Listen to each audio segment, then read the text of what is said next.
አንድ ታዋቂ ሰው ሄዶ ቦታውን አድቨርት ስላደረገ ስላስተዋወቀ የመነኮሳት አር ተመገበ ተብሎ በዚህ በሚያጸይፍ ንግግር ክረምት ውሃ ሞልቶ ሳይገድባቸው በውሃ እየተወሰዱ እየወደቁ ከገደልና ከውሃ ጋር እየተጋፉ ነው እነዚህ እናቶችና አባቶች ለዓለም የሚጸልዩት። ይሄንን ያላወቀ ትውልድ፣ ይሄንን ያልተረዳ ትውልድ፣ ይሄንን ሄዶ ያላየ ትውልድ እዚህ ኬክና በርገር እየቆረጠ የዋልድባ ገዳማቶች የሚመገቡት ካካ ነው የሚመገቡት አር ነው ብሎ ማውራት ይሄ በጣም መረገም ነው። ቶ እንችብይ ይላታል። ልጄ ሆይ ይሄማ ይመረኛል፣ ከስንዴ በቀር መመገብ የማልችል እናትህ እንዴት ይሄን እመገባለሁ? ደብዳቤና ጉዳይ ለማስፈጸም ከፓትርያርኩ እንኳን ሲመጡ ምግብ የጣመ ምግብ እንደማይመገቡና አልጋ ላይ እንደማይተኙ መረጃው አለኝ ነኝ። በውጭ ያለ ምግብ ሁሉ እየተከለከለ ነው። ስርዓቱ ትንሽ ጠበቅ ያለ ነው። እኔ በልቻለሁ፣ ግን ምን ገጠመህ ብትሉኝ ከማቃጠሉ የተነሳ ይሄ ከንፈሬ ውስጡ ቆስሎ አፌ ምላሴ በሙሉ ቆስሎ ለአንድ ሳምንት ያክል ይሄ ገዳም በራሱ በጌታችን በመድኃኒታችን በኢየሱስ ክርስቶስ የተባረከና የተመሰረተ ገዳም ነው። ይህ ቦታ ኢየሩሳሌም ይሁንላችሁ አላቸው። መስቀልን አሳየን አሉት። የአንድ መቁጠሪያ ትክክል አድርጎ ተሰቀለ ታያል። ይሄን እንደ ማርና ወተት እየጣማቸው የሚመገቡ ልጆችሽ ወደፊት ይመጣሉ፣ እኔና አንቺን ያመሰግናሉ። በተለይ ኦርቶዶክሳውያኑ የማንቸስተር ዩናይትድ ሎጎ እዚህ ግራ ደረታቸው ላይ የሚያስቀምጡት ስዕል የማን ነው? የሰይጣን ነው።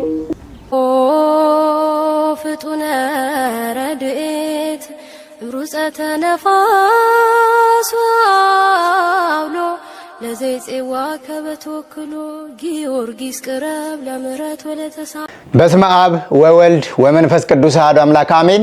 ሰላም በሀገር ውስጥና ከሀገር ውጭ የምትገኙ ውድ ኦርቶዶክሳውያን እንደምን አላችሁ? እኛ ደህና ነን፣ እግዚአብሔር ይመስገን። በያላችሁበት ሀገር ሰዓትና ዘመን አቆጣጠር የክርስቶስ ሰላምና ፍቅር ይብዛላችሁ። እንኳን ለጰራቅሊጦስ በዓል በሰላም አደረሰን አደረሳችሁ። ትንሣኤን አክብረን 50ውን ፋሲካ በሙሉ በደስታ ቆይተን አሁን ደግሞ ለጰራቅሊጦስ በዓል ደርሰናል። ከነገ ጀምሮ ደግሞ የሐዋርያት ጾም ይገባል። የሐዋርያትን ጾም ሐዋርያቶች መልካሙ ነገር ሁሉ እንዲገለጽላቸው፣ የራቀው እንዲቀርብላቸው፣ የቀረበው እንዲረቅላቸው ይህንን ጾም እስከ ሐምሌ 5 ድረስ ጾመውታል። እኛም ደግሞ ጌታችን መድኃኒታችን ኢየሱስ ክርስቶስ ጾምን ጹሙ ብሎ እንድንጾም አዞናል። ጸልዮ እንድንጸልይ አዞናል። ተጠምቆ እንድንጠመቅ አዞናል። ሕግና ስርዓትን በሙሉ ለኛ ሲመሰርትልን ራሱ እያደረገ ነው አድርጉ ያለንና ከሱ የተረከቡትን ከሱ የተማሩትን ደግሞ ሐዋርያቶች ሁሉንም ነገር ሲያደርጉ በሕግና በስርዓት እኛም እንድናደርግ ታዘናልና የሐዋርያትን ጾም ሁላችንም ጾመን በረከት እንድናገኝ አምላካችን እግዚአብሔር ይርዳን። የቄስ ጾም፣ የመነኩሴ ጾም፣ የጳጳስ ጾም፣ የካህን ጾም የሚባል የለም። ሰባቱንም አጽዋማቶች እንድንጾም ሁላችን ክርስቲያናዊ ግዴታችን ነውና ይሄንን የሰኔ ጾም የካህን ጾም ነው፣ የዲያቆን ጾም ነው፣ የመነኩሴ ጾም ነው፣ የጳጳስ ጾም ነው በማለት እንዳትሸወዱ። ሁላችሁም ለልጅ ለዋቂ የተሰራ ጾም የለም። ከ7 ዓመት ጀምሮ በክርስቶስ ክርስቲያን በወልድ ውልድ በመንፈስ ቅዱስ መንፈሳውያን የተሰኘን ክርስቲያኖች በሙሉ እንደ ኢትዮጵያ ኦርቶዶክስ ተዋሕዶ ቤተክርስቲያን እምነት ተከታይነታችን ልንጾም እንገደዳለንና ከህመም ውጪ ለመጾም ከሚያስቸግር በሽታ ካለባችሁና ህመም ካለባችሁ ሰዎች ውጪ ሁላችሁም ልትጾሙት ግድ ነውና ከነገ ጀምሮ ለሁላችሁም መልካም ጾም ይሁንላችሁ። ከዚህ በመቀጠል ወደ ቀጣዩ ፕሮግራሜ ወይም ዛሬ ወደ መጣሁበት ዋነኛው ሐሳቤ ስመጣ ሰሞኑን በተለያየ ሶሻል ሚዲያ ርዕስና አጀንዳ ሆኖ ወደ ሰነበተው ርዕሰ ጉዳይ ነው የምወስዳችሁ። ወደ ዋልድባ ገዳም እንሄዳለን። እንግዲህ ዳንሻ ዋልድባ ኪዳነ ምህረት አንድነት ገዳም በእናቶችና በአባቶች ጸሎት እዛ ቦታ ላይ ሄዳችሁ በረከት ያገኛችሁ የዚህ ዓመት የመጨረሻ ጉዞ ነው። ማንም ሰው ባይቀር ደስ ይለኛል። ታላቅ መንፈሳዊ ጉዞ ወደ ደብረ መንክራት አሸዋ ማዶ በርሜል ቅዱስ ጊዮርጊስና ገባሪተ ኃይል ምርት ደለጎ ቅዱስ ኪዳነ ምህረት መነሻ በኢትዮጵያ አቆጣጠር ሰኔ 6 መመለሻ በኢትዮጵያ አቆጣጠር ሰኔ 15 ወይም እንደ አውሮፓውያን አቆጣጠር መነሻ ጁን 13 መመለሻ ጁን 22 እስከ ግንቦት 30 ድረስ ቀድመው ለሚመዘገቡ አቡነ ሐራ ድንግል ገዳም ገብተን ጠበል ተጠምቀን እንመለሳለን።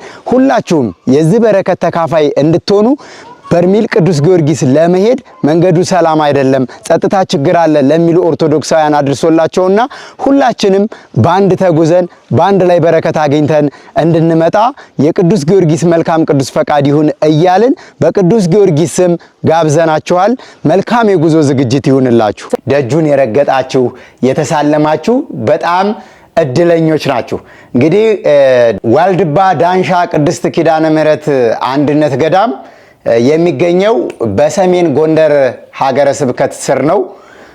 ምግብና ኃጢአት የማይሻገርበትና የማይገባበት ቦታ ነው።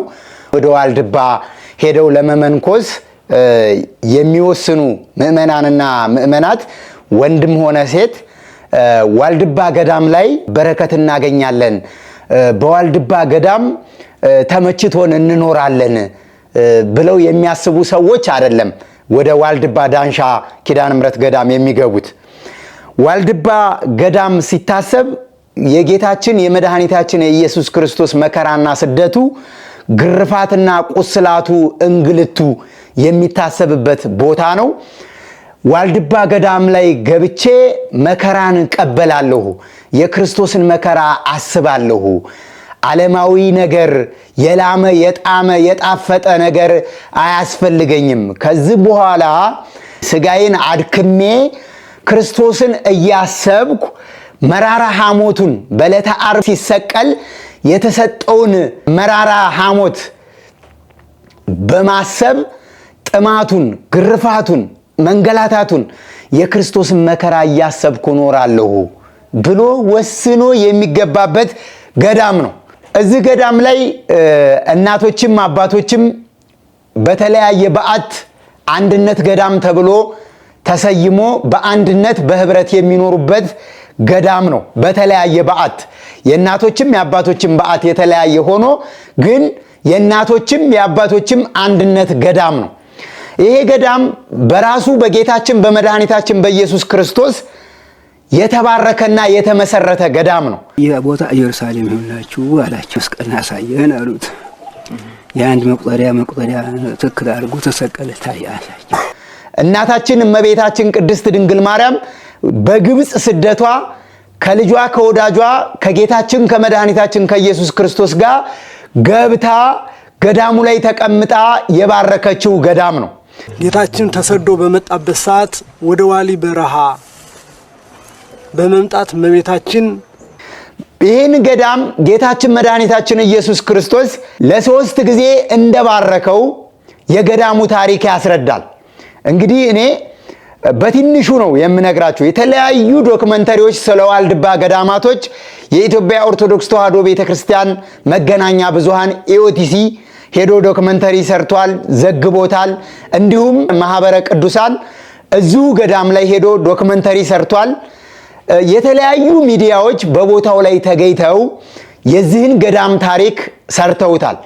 እኔ ግን በትንሹ ቦታው ላይ ሄጄ በረከት ስላገኘሁና ቦታው ላይ ሄጄ ስለተሳለምኩ ቦታውን ስላየሁት የማቃትን ትንሿን ነገር ብቻ ለማካፈል ነው ዛሬ የመጣሁት። ቦታው ላይ በ2011 ዓመተ ምህረት በነበረው የአክሱም ጽዮን ጉዟችን በሽሬ በሊማሊሞ የተለያዩ መንገዶችን አቋርጠን ዋልድባ ዳንሻ ቅድስት ኪዳነ ምህረት ላይ ገብተን በመነኮሳት አባቶች እግራችንን ታጥበን እናንተ ትደክማላችሁ አትችሉም ተብለን ከቋርፍ ምግብ ትንሽ ቢሰጠንና ብንቀምሰውም በልተን ማደርና ያንን አጣጥመን መብላት ስላልቻልን እናቶች ከገዳሙ ሞፈር ቤት ዳቢ በወጥ ምግብ ሰጥተውን ተመግበናል።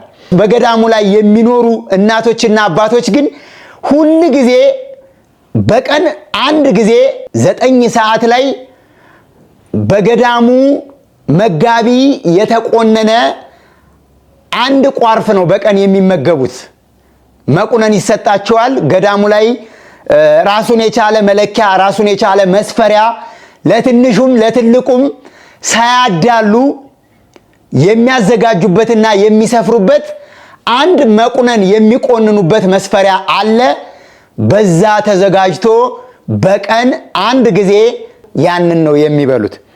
እንግዲህ እዚህ ቦታ ላይ በቀን በ9 ሰዓት አንድ ጊዜ የበረታ 2ም ቀን 3ም ቀን 7ም ቀን የሚያከፍሉ መነኮሳቶች እንዳሉ በአባቶች ገዳማውያንና በእናቶች ገዳማውያን ይነገራል።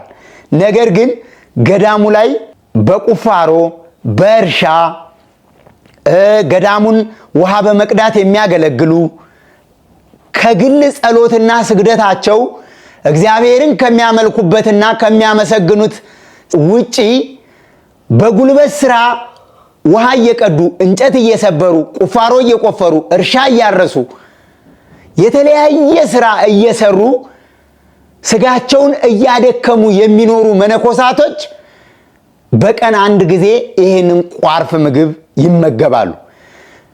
ጌታችን መድኃኒታችን ኢየሱስ ክርስቶስ ይህንን ገዳም በምን ባረከው?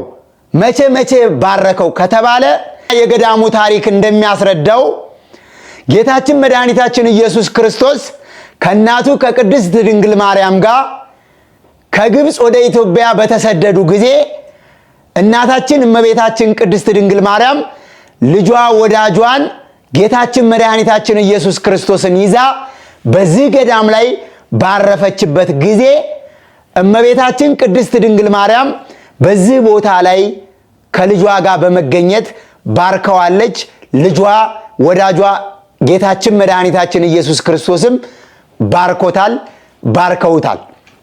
ይሄ ገዳም የቅዱሳን መናኸሪያ የቅዱሳን መዳረሻ እንደሆነ ጌታችን መድኃኒታችን ኢየሱስ ክርስቶስ በስደቱ ከእናቱ ከድንግል ማርያም ጋር በቦታው ላይ ባረፈ ጊዜ ነግሯታል፣ ባርኮታል።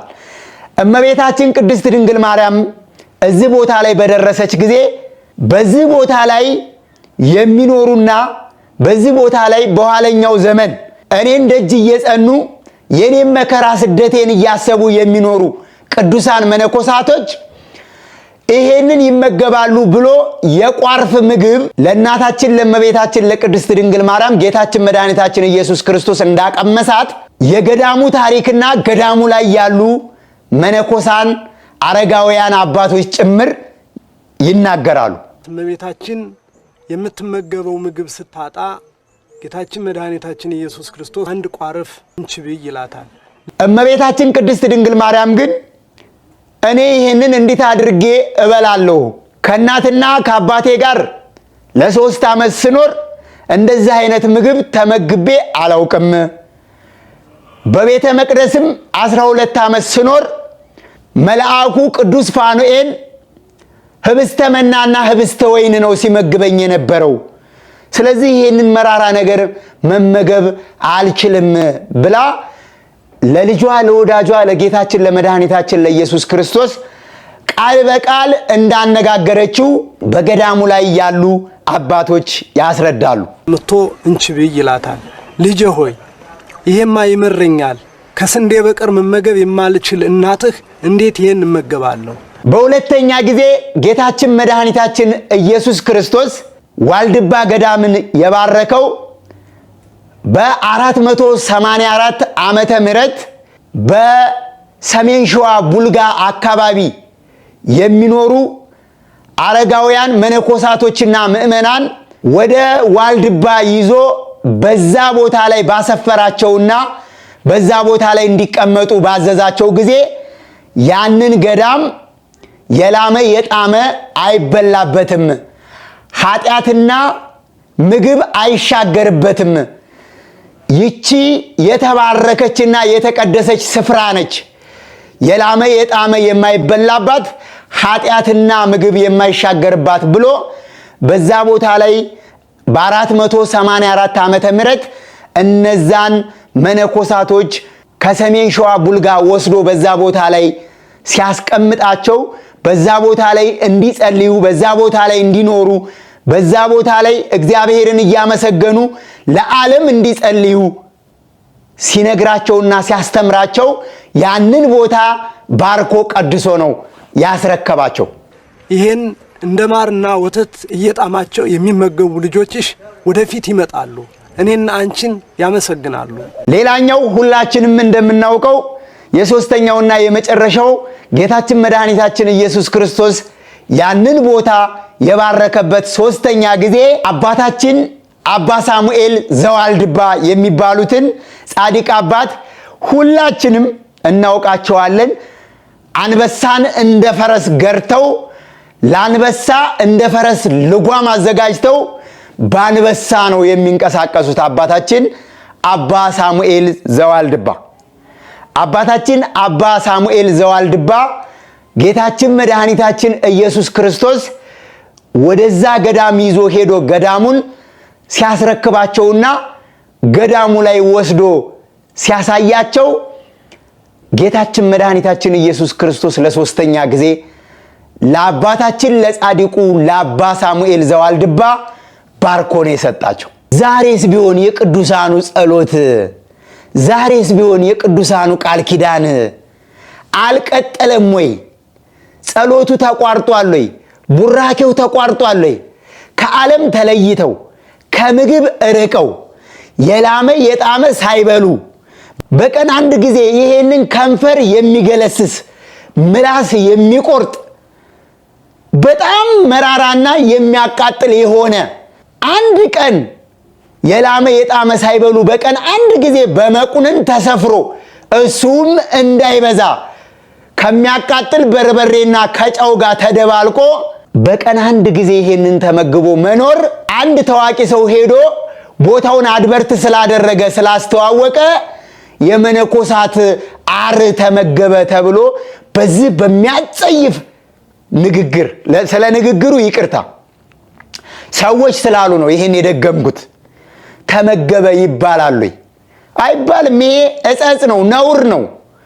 ደግሞስ የእምነቱ ተከታዮች በረከት እናገኛለን ድህነት እናገኛለን ብለን ሄደን የቅዱሳን አባቶቻችንን ምናቸውንስ ብንመገብ እኛ በረከት ላገኘንበት እናንተ ምን አገባችሁ? የእምነቱ ተከታይ ያልሆናችሁ ሰዎች ምን አገባችሁ?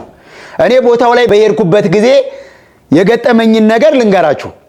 ቦታው ላይ ልክ ከአክሱም ጽዮን ማርያም ህዳር 21 ቀን አንግሰን ህዳር 22 ቀን ሽሬንዴ ስላሴ ተሳልመን ደብረ አባይ ዋልድባ ገብተን ተሳልመን በሊማሊሞ ያን ሁሉ ቁልቁለትና ዳገት ወርደን እዚህ ዳንሻ ኪዳነ ምሕረት ዋልድባ ገዳም ላይ ረጅም ኪሎ ሜትር በእግራችን ወጥተን ወርደን ከደረስን በኋላ የገዳሙ ሞፈር ቤት ላይ ገብተን እግራችንን ታጥበን የገዳማውያኑን በረከትና ቡራኬ ከተቀበልን በኋላ በዛ ቦታ ላይ እንግዲህ ኪዳነ ምሕረት አለች፣ የመድኃኔዓለም ገዳም አለ፣ የቅዱስ ጊዮርጊስ ቤተክርስቲያን አለ፣ ሌላም ደግሞ አንድ ቤተክርስቲያን አለ። 4 ቤተክርስቲያን ነው ያለው። ቋርፍ ወደሚሰጥበት ገዳም ሄደን አባቶች ለበረከት ብለው እንደዚሁ የተድቦለቦለ ቋርፍ ሰጥተውን እኛም ለበረከት ብለን ያንን በልተናል። እኔ በልቻለሁ።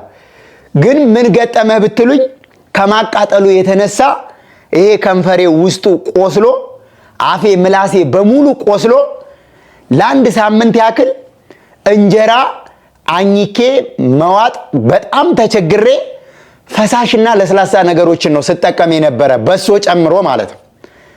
እና በዛ ምን አሰብክ ምን ተረዳህ ብትሉኝ የገዳማውያኑን ጽናት ኢየሱስ ክርስቶስን ምን ያክል እንደሚወዱት እኛ በቅዳሴ በኪዳን ቤተክርስቲያን ሄደን ለግል ጉዳያችን ዓለም ላይ ያለን ነገር አልሞላ ብሎን የሆነ ነገር ስለጎደለብን እግዚአብሔር የኔን ጸሎት አልሰማኝም እግዚአብሔርን የቤተ ክርስቲያን ሄጄ ሳስቀድስ ቤተ ክርስቲያን ሄጄ ስቆርብ ቤተ ክርስቲያን ሄጄ ስጸልይ አያየኝም ብለን ብዙዎቻችን በእግዚአብሔር ተስፋ ቆርጠናል።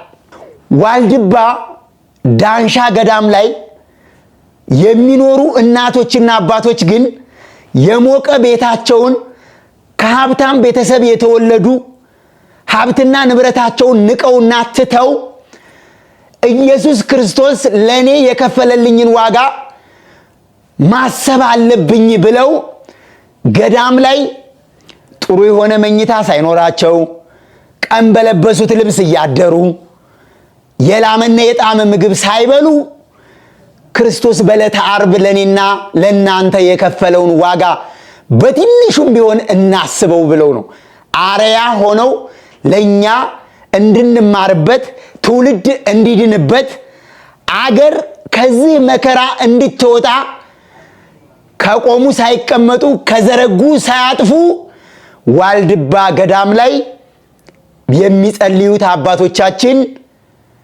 ዛሬ እነሱ ባይኖሩ እኔና እናንተ ሀገር እንደ ሀገር አትኖርም።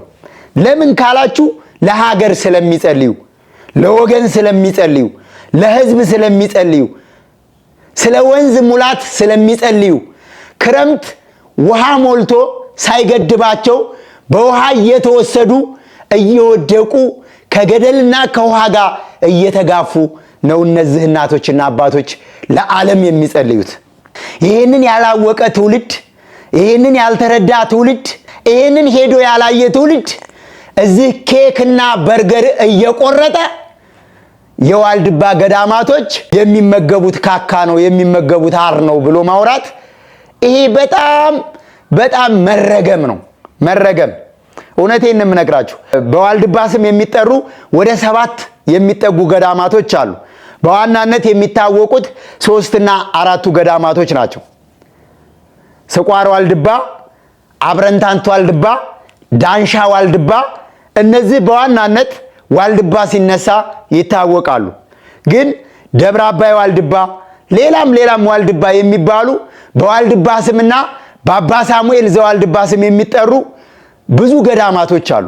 ስለዚህ ይሄንን ለሚመለከታቸው ማለት ለኛ ለኦርቶዶክሳውያኑ በምልጃ በጸሎታቸው በአባ ሳሙኤል አማላጅነት ጌታችን መድኃኒታችን ኢየሱስ ክርስቶስ ቦታውን እንደባረከውና እንደቀደሰው እመቤታችን ቅድስት ድንግል ማርያም እንደባረከችውና እንደቀደሰችው ለምናምንበት ለኛ ለኦርቶዶክሳውያኑ ትታችሁ እናንተ ወደዛው ወደ ራሳችሁ ወደሚመለከታችሁ ቪዲዮም መስራት ትችላላችሁ። ይሄንን ለኛ ትታችሁት እናንተ የማይመለከታችሁ ነገር ውስጥ ባትገቡና እምነትን ከእምነት አንዱን ካንዱ የሚያጋጭ ነገር ባታደርጉ እግዚአብሔር ልቦና ይስጣችሁ። አንድ ቀን ወደ ራሳችሁ ስትመለሱ ይገባችኋል ብዬ አስባለሁ።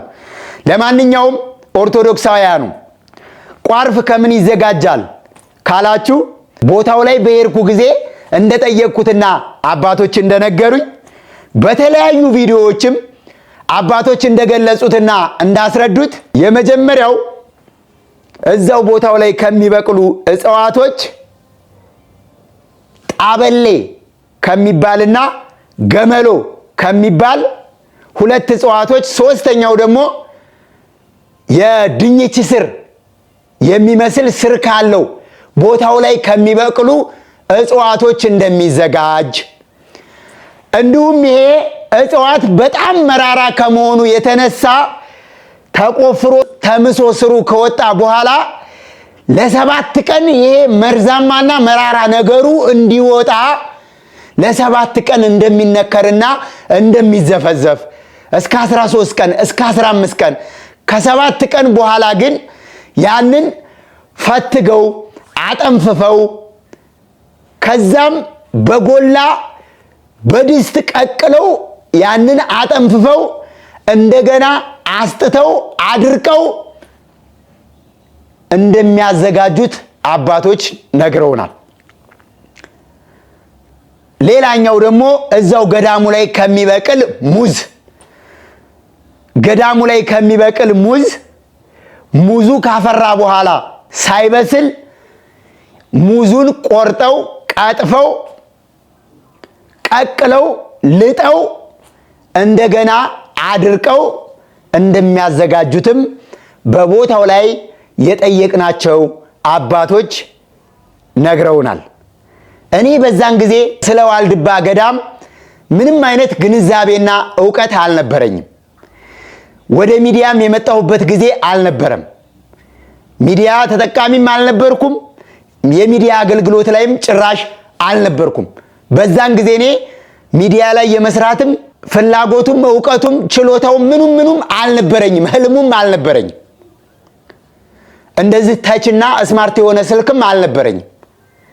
ምንም አይነት ቀረጻ አላደረግንም። በዛ ጊዜ 2011 ዓመተ ምህረት ህዳር 21 ቀን የእናታችን የእመቤታችን የቅድስት ድንግል ማርያምን ዓመታዊ ክብረ በዓል ለማክበር ህዳር ጽዮን ማርያም ላይ ተገኝተን በደብረ ብርሃን ሥላሴ ጀምረን መሳለማችንንና ጉብኝታችንን ስንመለስ ደግሞ በደብረ ሊባኖስ ነው የጉዞ ዝግጅታችንን ያጠቃለል ነው። ስለዚህ በዛ ጊዜ ስለ ዋልድባ ገዳም ምንም አይነት መረጃ አልነበረኝም። በጣም የሚገርም ገዳም ነው። ብዙ መነኮሳቶች አሉበት። ደስ ሲል አባቶች እግራችንን አጠቡን፣ በረከት ሰጡን ብለን ከመገረምና ከመደነቅ ውጪ ሌላ ቃል አልነበረኝም። እኔ እንደነገርኳችሁ የያዝኩት ጠቃጠቆ ስልክ ነው። ካሜራ አላቅም። በቪዲዮም ሆነ በፎቶ ከዛ ቦታ ላይ ያነሳሁት መረጃ እኔ በወቅቱ አልነበረኝም። ከዛ በኋላ ግን አሁን ወዳለሁበት ማንነት ስመጣና አሁን ያለኝ ግንዛቤ እዛ ቦታ ላይ ደግሜ ሳልሄድ እንዳልሞት ነው ጸሎቴ። እንደዚሁ በርስ በርስ ጦርነት፣ በርስ በርስ ድንጋይ መወራወር፣ በርስ በርስ ፉክክርና ዛቻ እንደተበላላል እዛ ቦታ ላይ በጸጥታ ችግር መንገዱ ሰላም አይደለም በማለት በፍርሃት የቤተሰብ ኃላፊነት አለብኝ በማለት እዛ ቦታ ላይ ድጋሚ ሄጄ የአባቶቼንና የእናቶቼን በረከት ሳላገኝ እንዳልሞት ነው ጸሎቴ። ሁላችሁም ኦርቶዶክሳውያን እዛ ቦታ ላይ ሄዳችሁ ይህንን በረከት ሳታገኙ እንዳትሞቱ ጸልዩ። ያ ቦታ ከዓለም የተለየ ነው። የዓለም ጫጫታ የሌለበት አባቶች እንኳ ለጉዳይ እዚህ ቦታ ላይ ሲመጡ ገዳሙን እንዲረዳ ገቢ ለማሰባሰብ ገዳሙ እንዲረዳ ምዕመናን በረከት እንዲያገኙ እዚህ ቦታ ላይ ከፓትርያርኩ እንኳ በረከት ለማግኘት አባቶች እዚህ መጥተው አንዳንድ ደብዳቤና ጉዳይ ለማስፈጸም ከፓትርያርኩ እንኳ ሲመጡ ምግብ የላመ የጣመ ምግብ እንደማይመገቡና አልጋ ላይ እንደማይተኙ መረጃው አለኝ። እኔ በውጭ ያለ ምግብ ሁሉ እየተከለከለ ነው። እንግዲህ ስርዓቱ ትንሽ ጠበቅ ያለ ነው። እዚህ ህርመቱ ነው። ግን የአስከማ ለዋልድቦች ነበር የሚገባው። ይሄ ከሌላ ገዳም ሁሉ ከሁሉም ተለይተው የሚቀመጡ እነሱ ስለሆኑ ለእነሱ ይገባ ነበር። አባቶቻችን በረከታቸው እንዲደርሰን ያስፈልጋል። እዛ ቦታ ላይ ሄደን ከአባቶች ቡራኬ ተቀብለን ከቦታው ቃል ኪዳን ተቀብለን ይሄንን ሰዎች ካካ ብለው የሚጠሩትን የገዳማውያኑን በረከት የላመ የጣመ ምግብ አይሻገርብሽ ብሎ ጌታችን መድኃኒታችን ኢየሱስ ክርስቶስ የባረካት ቦታ ላይ ተገኝተን በረከት ልናገኝ ያስፈልጋል። ልንጸልይ ያስፈልጋል። እውነቴን ነው የምነግራችሁ። ያንን ቦታ በረገጥኩበት ጊዜ ምንም አይነት ዕውቀት ስላልነበረኝ በድጋሚ ቦታው ላይ ለመሄድ ያለኝ ፍቅርና ጉጉት በእኔ አንደበት የሚገለጽ አይደለም። በቅርብ ጊዜ እውነቴን ነው የምነግራችሁ፣ በቅርብ ጊዜ ወንድማችን ዶንኪቲው ብሸቱ መለሰ የሰራውን ቪዲዮ እንዳየው እውነቴን ነው የምነግራችሁ ልቤ ስብር ብሎ ቪዲዮውን አይቼ ሳልጨርስ ነው በረከት የተሳተፍኩት። ይሄን አደረገው ይሄን ሰጠው ለማለት አይደለም። እግዚአብሔር ምስክሬ ነው። እንደዛ ያለቀስኩበት ቪዲዮ አጋጥሞኝ አያውቅም። ለምን ካላችሁኝ እናቶች የሚቆፍሩት ቦታ እህል የሚበቅልበት ይመስላል ወይ? እናቶች እሳት እየቆሰቆሱ እያቃጠሉ ጫካውን እየመነጠሩ እህል እናበቅላለን ብለው እየዘሩ ዝናብና ጎርፍ ይዞት የሚሄዳል። ብዙ ጊዜ አፍርቶ ብዙ ጊዜ ለፍሬ በቅቶ አንጠቀምበትም፣ ድካማችን ከንቱ የሚቀርበት ጊዜም አለ ሲሉ ያሳዝናሉ አይደል? የከብቶቹን ፋንድያ ብዙ ሰዎች ቆሻሻ የሚያጠራቅሙበትን ከተለያየ ቦታ ውሃ ጎርፍ ደራሽ ውሃ ጠርጎ የሚያመጣውን ቆሻሻ እናቶቻችንና አባቶቻችን መነኮሳቱ ያንን ቀርተው ሲጠጡት እስቲ ከሃይማኖታዊ አስተሳሰብ እንውጣና እንደ ሰውኛ እስቲ እናስብ። እንደ ሰብአዊነት እስቲ እኔ ምንድነው የምጠጣው? እነዚህ ደግሞ የኔ እምነት ተከታይ ቢሆኑም ባይሆኑም ግን ሰው ናቸው። እስቲ እንደ ሰው እናስብ ብለን እስቲ ገዳማውያኑ የሚደርስባቸውን መከራ እናስበው እስቲ። ለነሱ ግን እኮ ድህነትና ፈውስ ነው የሆነላቸው። አይታመሙም። ያንን ጠጥተው ታይፎድ የለባቸውም፣ ታይፈስ የለባቸውም። ያንን ጠጥተው አምቢባ የለባቸውም። ያንን ጠጥተው የምግብ መበከል ተብሎ ሕክምና የሚያገኙበት ራሳቸውን ቼክአፕ የሚያደርጉበት የሚታከሙበት ቦታ የለም። እምነት ሆኖላቸው ጠበል ሆኖላቸው በርትተው ጥንካሬ ሆኖላቸው ራሳቸውን ጥለው ራሳቸውን ረስተው ለዓለምና ለኔ ለሕዝብ ይጸልያሉ። ምን አይነት መታደል ነው? ምን አይነት ሞራል ኖሯችሁ ነው ግን ይሄንን ነው የዋልድባ ገዳማቶች የሚመገቡት ብላችሁ በድፍረት የምትናገሩ ሰዎች ግን ምን አይነት ሞራል አላችሁ? ምን አይነት ስብዕና በምን አይነት ስብዕና ተገንብታችሁ ነው ያደጋችሁት? እና በጣም ያሳፍራል፣ በጣም ያሳዝናል። ኦርቶዶክሳውያኑ የምትችሉትን ለዛሬ በዚህ ቪዲዮ ላይ የማስቀምጠው የገዳሙን አካውንት ነው። የምትችሉትን በማስገባት እጃችሁን በመዘርጋት የበረከቱ ተሳታፊ ሁኑ። እኔ በጣም እውነቴን ነው የምነግራችሁ። የጠፋው ትውልድ ላይ የመከነው ትውልድ ላይ ብትሰሩ ምን አለ? ትውልዱ በኳስ በመደገፍ የማያውቀውን ክለብ በመደገፍ 24 ሰዓት መንገድ ዘግቶ የሚበላው ሳይኖረው ተበድሮ ጨርቅ ገዝቶ ተበድሮ ማሊያ ገዝቶ ለብሶ 24 ሰዓት የሚጨፍረውን ወጣት ብታድኑት ምን አለ? አርሰናል፣ ማንቸስተር፣ ሊቨርፑል ወጣቱ ቂጡን ደግፎ ሱሪውን አጥብቆ ሳይታጠቅ የከሰረውን ወጣት ብታድኑት ምን አለ? ትውልድ ላይ መስራት ከፈለጋችሁ ገዳማውያኑን አትንኩብን። በጫት በሲጋራ በአሽሽ በተለያየ አደንዛዥ እጽ የደነዘዘውን ወጣት እስቲ ፈልጋችሁ አድኑት እስቲ። አባቶቻችን እኮ ባለባበሳቸው፣ ባመጋገባቸው፣ ባነጋገራቸው ማንነታቸው ተሰብሮ የክርስቶስን መከራ በማሰብ አንድም ቀን አፋቸው ሞልተው ሳይናገሩ ቀና ብለው ሰው ሳያዩ እስቲ ንግግራቸውን አላያችሁ? እስቲ ንግግራቸውን ይዋቸው እስቲ። አስከማ በአባቶቻችን በጥንቶቹ ያው መቼም እንደ ዛሬ ሳይሆን ትልቅ ታሪክ ያለው ነው። እንግዲህ ባሕታውያን የዘጉ አስከማ ከተቀበለ ሰው አንድ ሰው ወደ ውጭ መውጣትም አይችልም። ከምድር ጠላ አይጠጣም ምናምን ብቻው አለባ ያለ ነው ሁሉ እንጂ በውጭ ያለ ምግብ ሁሉ እየተከለከለ ነው። ንግግራቸውን ያዋቸው እስቲ። የአባቶቻችን የእናቶቻችንን ትትና ከነዚህ ምን ትማራላችሁ? ምን ትማራላችሁ? እኔ አሁን ይሄን ስናገር ኳስ መደገፍ ያጠርቃል ያስኮንላል እያልኩ አይደለም። ግን ወጣቱ በተለያየ ሱስ ወድቋል። እንደ ሀገር ወጣት አጥተናል።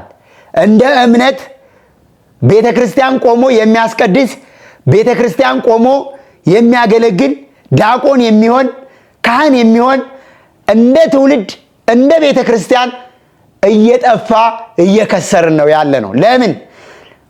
በእኔና በእናንተ ዘመን ያለው ወጣት ልፍስፍስ ስለሆነ ግማሹ በፍቅር ወደቀው ይላል፣ ግማሹ በጫት ወድቋል፣ ግማሹ በአሽሽ ወድቋል፣ ግማሹ በሽሻ ወድቋል፣ ግማሹ በሲጋራ ወድቋል። ሱሪውን እንኳን አስተካክሎ የሚለብስ ወጣት ከ110% ኢትዮጵያ ውስጥ የለም። ስለዚህ ስለ ኳስ ምንነት ደግሞ አስረዳን ካላችሁ እኔ የዛኛውም ደጋፊ የዛኛውም ነቃፊ ስላልሆንኩ አላቅም። ዕውቀት ያላቸው መምህራኖች ግን በዚህ ልክ ዘርዝረው ስለሚያስረዷችሁ ይሄንን ቪዲዮ በደንብ ስሙት። ኦርቶዶክሳውያኑ በተለይ ኦርቶዶክሳውያኑ የማንቸስተር ዩናይትድ ሎጎ እዚህ ግራ ደረታቸው ላይ የሚያስቀምጡት ስዕል የማን ነው? የሰይጣን ነው። አታውቁም? ስማቸው ምንድነው? ሬድ ምንድን ዴቪልስ አይደል? ዴቪል ምንድነው? ሰይጣን እኮ አይደል? ቀይ ሰይጣኖች አይደል የሚባል አታውቁም እንዴ? ግን ራሳችሁን አደንቁራችኋል እንጂ ቃሉን ታውቁታላችሁ። የማንቸስተር ዩናይትድ ኦፊሻል የደጋፊዎች ቻንት አለ አይደለም? እንደዚህ አንደኛው የሎጎ ቻንት ምንድነው? ፎሬቨር ዴቪልስ ነው የሚለው። ዘላለም ሰይጣኖች ነን ማለት ነው። የማንቸስተር ደጋፊ ኢትዮጵያ አሁን አሜሪካ፣ ለንደን፣ ማንቸስተር ከተማ አሁን የትም እንደዛ ነው አይደል? ለዘላለም ሰይጣን ነን ነው የሚሉት አይደል? ከዛ ቀጥልና የሊቨርፑል ሎጎ ላይ ያለ የሆነ አውራ ዶሮ ብሎ ኦርነስ የሆነ ነገር የሚመስል ይታያል። ክንፉ ከፍ ያለ ምናምን ነገር እስኪ ድና ቼክ አድርገው ምን እንደሆነ ምልክቱ። ከዛ የአርሰናል ስትመለከተው መድፍ ነው አይደል የምታየው? ለምን ሲባል መጀመሪያ የመሰረቱት በ1880ዎቹ ወር 90ዎቹ እንደዚህ ሮያል እንትን ነበሩ፣ ይሄ መድፍ ምናምን የሚሰሩ ይላል። አርሰናል ራሱ ባይሰልፍ ስሙ እንደዛ ነው። ነገር ግን የአርሰናል ሎጎ ላይ ከመድፉ በታች ያሉትን 3 ቃላት የግሪክኛ ቃላት ናቸው። ተርጉማቸው ውረድና ኢንተርኔት ላይ ኮፒ አድርጋቸውና ፔስት አድርጋቸው። 3ቱም የጣዖት ስሞች ናቸው። የግሪክ ጣዖት ስሞች ናቸው 3ቱም በታች ያሉት ስሞች። አውቃለሁ ይህም ትርጉም አይሰጠውም ለብዙ ሰው። እኔ ግን መድኃኒዓለም ከዕዳ ነፃ እንዲያደርገኝ እኔ እናገራለሁ። እንዳልኳችሁ ያልኖርንበት ነገር አለም፣ የኖርንበት ነገር ነው። የማርያም ወዳጅ ነኝ፣ የቅዱስ ገብርኤል ወዳጅ ነኝ፣ የቅዱስ ሚካኤል ወዳጅ ነኝ፣ የቅዱስ ፋኑኤል ወዳጅ ነኝ፣ የቅዱስ ሩፋኤል ወዳጅ ነኝ። በዚህ ሰንበት ትምህርት ቤት ነው ተምሬ ያደግኩት፣ እዚህ ቦታ ነው ክርስትና የተነሳሁት የምትል የተዋህዶ ወጣት ይኸውልህ አርሰናል፣ ማንቸስተር፣ ሊቨርፑል እንደምታየው በደንብ ዕውቀት ያላቸው መምህራኖች ይተነትኑልሃል። ስለዚህ በዚህ ሱስ ተጠምደ ቤተ ክርስቲያን አትሄድም። የቅዱስ ገብርኤል ስዕል የታተመበትን ቲሸርት መልበስህን ትተህ አውልቀህ የማንቸስተርን፣ የሊቨርፑልን፣ የአርሰናልን ቲሸርት ደግፈህ የምትበላው ሳይኖርህ መንገድ ዘግተህ ስጨፍር የምታድር የኦርቶዶክስ ወጣት ነገ ይፈረድብሃል።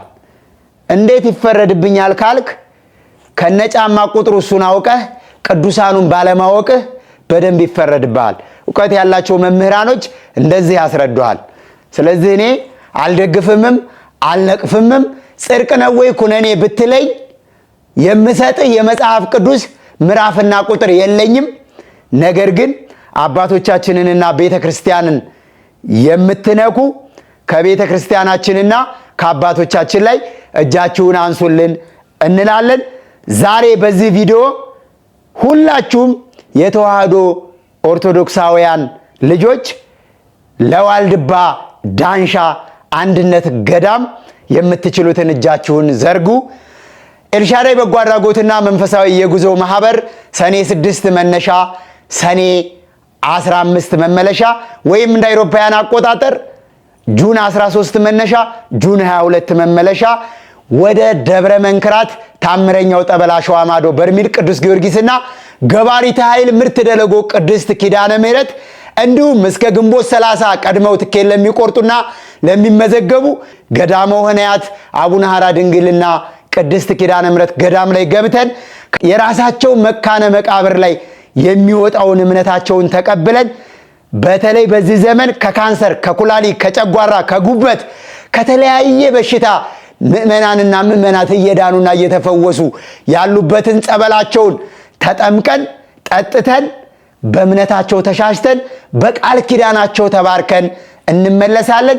ይህ ቅድሚያ የሚሰጠው ወይም ደግሞ ይህን እድል ማግኘት የምትችሉት ቀድማችሁ እስከ ግንቦት 30 ድረስ ትኬት ከኛ ጋር መግዛትና መቁረጥ ስትችሉ ነው ማለት ነው። ከታች በሚቀመጡ ስልክ ቁጥሮች እየደወላችሁ ባላችሁበት በሀገሩ ውስጥ ሆነ ከሀገር ውጭ ሆናችሁ ትኬት መቁረጥ ትችላላችሁ። ለዛሬ የነበረን ቆይታ ይሄን ይመስል ነበረ። ከኔ ጋር ስለነበራችሁ ከልብ አድርጌ አመሰግናለሁ።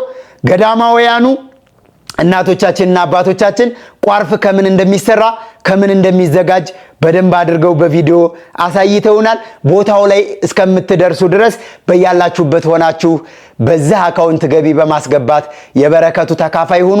ማንም ተልኮ ሰጥቶኝ ሳይሆን ይሄ የራሴን ክርስቲያናዊ ግዴታ ለመግለጽና ቦታው ላይ ሄጄ በረከት ስላገኘውበት በድጋሚ መሄድ ስለምፈልግ አባቶቻችን ለሀገር የሚጸልዩ ስለሆኑ ቁጭ ስላደረብኝ ነው። ያጠፋሁት ያጎደልኩት ነገር ካለ እግዚአብሔር አምላካችን በምህረትና በቸርነቱ ይሙላበት እያልኩ ለዛሬ የነበረን ቆይታ ይሄን ይመስል ነበር። በድጋሚ እስከምንገናኝ ሁላችሁም በያላችሁበት ቸር ሰንብቱ።